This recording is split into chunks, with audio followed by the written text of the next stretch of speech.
So here we have a junior ADU made from one of the bedrooms of the house.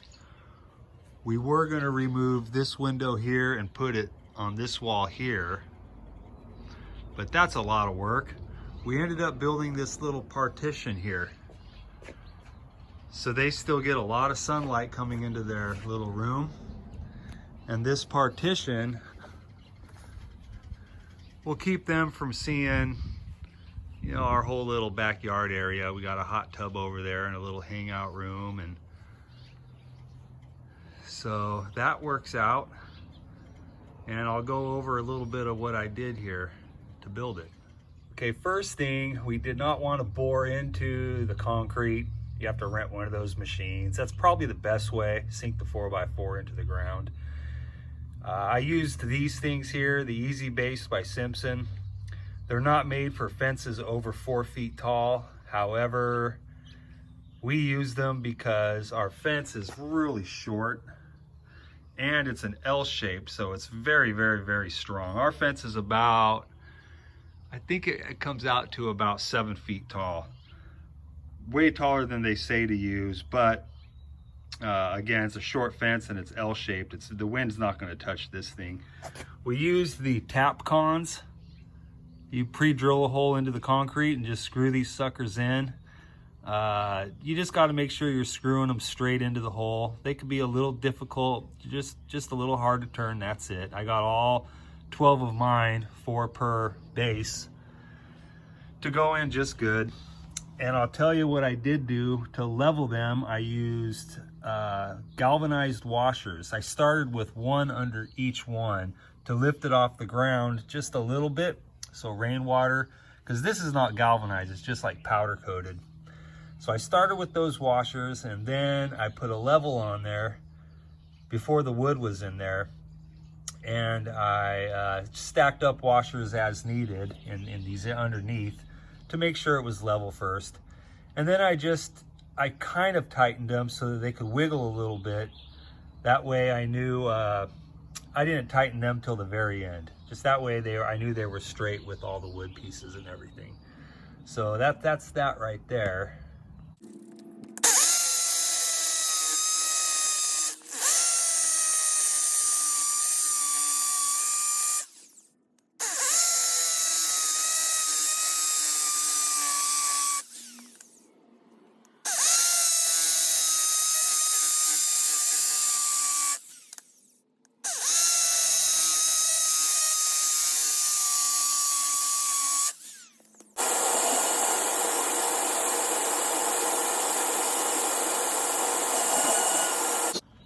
So here's a good tip when drilling into the concrete.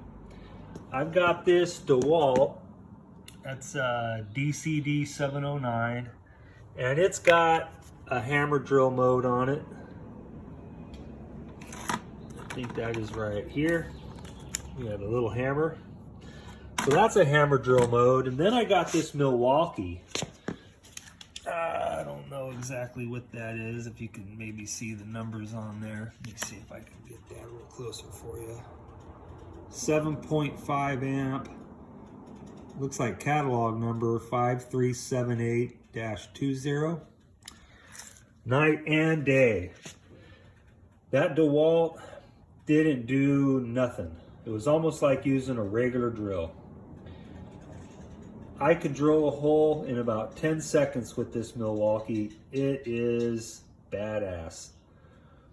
Another thing I want to point out, if you can kind of see the tip here, the end, it's like an Allen wrench, fits into the drill chuck. I was at Lowe's and I bought a 3/8 inch drill bit, and it had a really funky, I think it's made for a specific type of hammer drill. And it does not work in one of these chucks. It'll spin off centered. So you want the bit that looks more like a hex. Don't get the one I got because you won't be able to use it. But anyways, that's a good pointer. If you can get your hands on one of these old corded Milwaukees, man, night and day difference.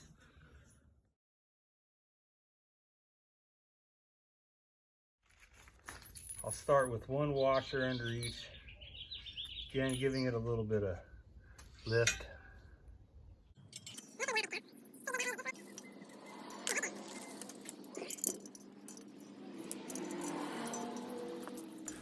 I definitely recommend using a 1/2 inch ratchet. The bigger ratchet, the better. If you're going to use a 3/8 inch, make sure it's got a long handle.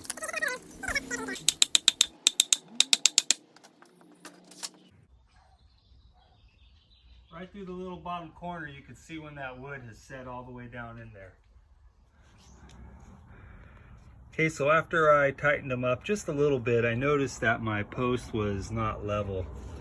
And just so you know, I bet you could take these out and they come out really easy because they've already been threaded.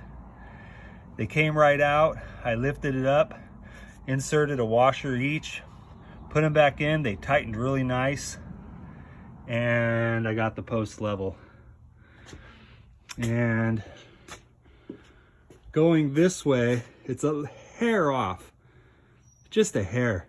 But I have enough flex in there, so when I put my 2x4s inside, I'll bring that in just a little bit. All you can do, right? Another thing I want to mention is the position of these EZ bases. So I've got a post and concrete here, and it's all connected here. It's going to prevent this movement for the gate, but this movement is what I'm worried about. So to help that a little bit, I ran the EZ base that way. Should help it with some leverage. I think it'll be a little better there. I did the same thing to these over here. See, again, I'm worried about this way. So I mounted those that way. Sometimes you can mount them so they look better aesthetically, better looks, but sometimes you got to go with what's going to perform better. So here's the privacy wall, all stained and sealed, and I painted all the bases to match the color of the fence.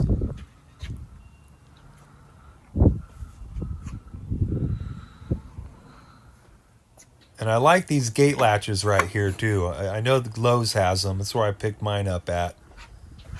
Nice and sturdy. And that angle bracket there against that piece there, I did not want to drill holes into my stucco. So I took some angle iron and welded it and drilled it. And it's a nice support for that piece for the gate. So check out my other video on how to properly gap these fence boards, which is extremely important if you are using this as a privacy wall and don't want people to see in between the gaps. Thanks for watching.